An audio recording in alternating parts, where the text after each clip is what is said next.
Welcome to View from the Top. I am Modele Sharafa Yusuf. Kwara State politics has always been interesting, and the results of elections in that state always keenly anticipated.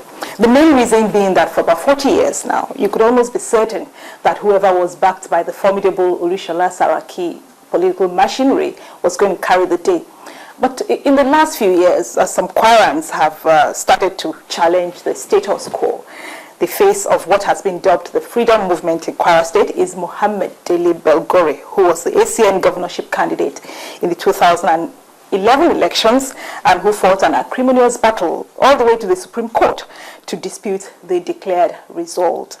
Mr. Dele-Belgore, who has since decamped to the PDP, joins me on View from the Top today, and I want to thank him very much. Thank you, Mr. Belgore. Thank you for having me. And I thank you for tuning in. My conversation with Mr. Belgore will be right after this brief profile. Born on June 25, 1961, Mohammed Dele-Belgore attended Offa Grammar School and Shoreham Grammar School in England for his secondary education. He obtained a Bachelor of Law degree from the University of Hull and Masters of Law degree from the Bristol University, both in the United Kingdom. He was admitted to the Nigerian bar in 1985. Mr. Belgore worked with the Nigerian Merchant Bank Limited from 1985 to 1986 as a legal officer and joined Chief Rotimi Williams' chambers in 1986, where he worked as counsel until 1989 when he left to establish his law firm. Mr. Belgore is a founding member and partner in Shofunde, Osakwe, Ogundipe, and Belgore chambers. Dele-Belgore was made notary public in 1997, Fellow of the Chartered Institute of Arbitrators in 1997. He's also an approved tutor of the Institute and the current chairman of the Nigerian branch.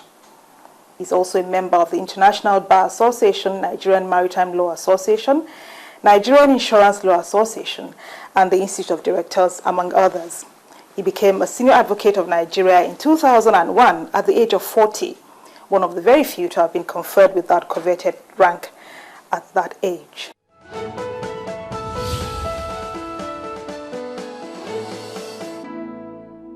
Mr. Belgore, when you defected from the PDP earlier this year, you were quoted as saying that the PDP was just getting over its problems, while those of the APC was just starting.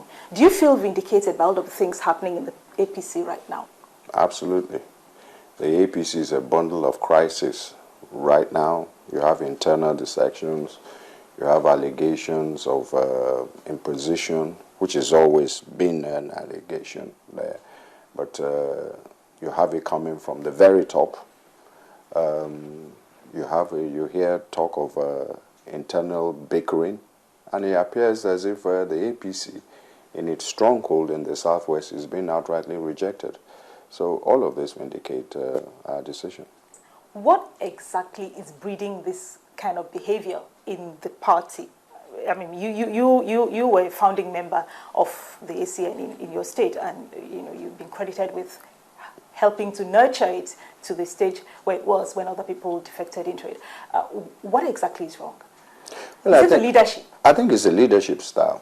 It's the leadership style by which a few people just decide the fortunes and direction in which the party is going to take.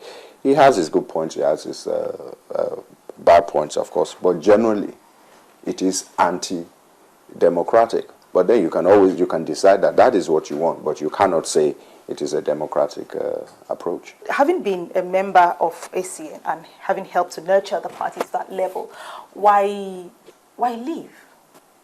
The leadership of the party foisted a situation upon those of us who were existing members of the APC, which we found totally unacceptable. We, the leaders and our supporters, found totally unacceptable, which was simply that we were fighting for a cause for change.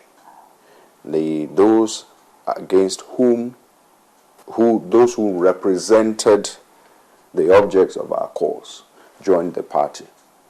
Okay? We were quite happy to receive them.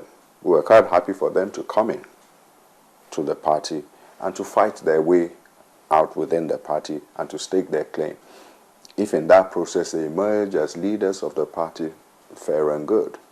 But in a situation whereby their primacy in the party was already predetermined, they had negotiated that before they came into the party. That was what we found unacceptable.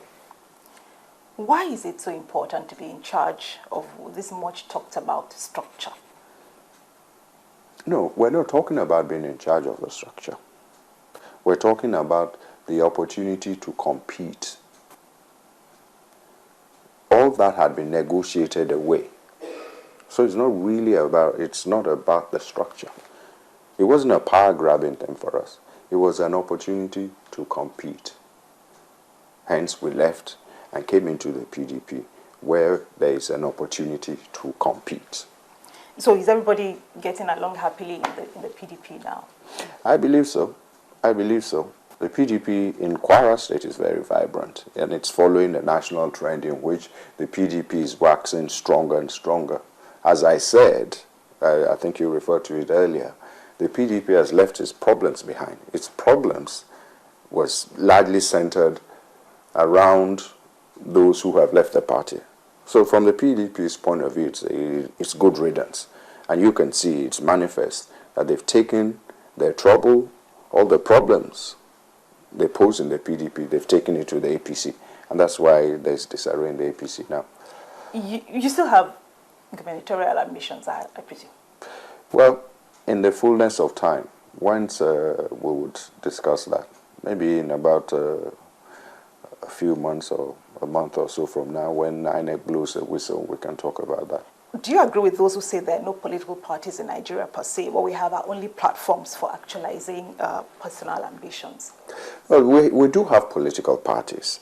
The level of engagement, the level of maturity, of course, has not attained that of what obtains in more mature democracies.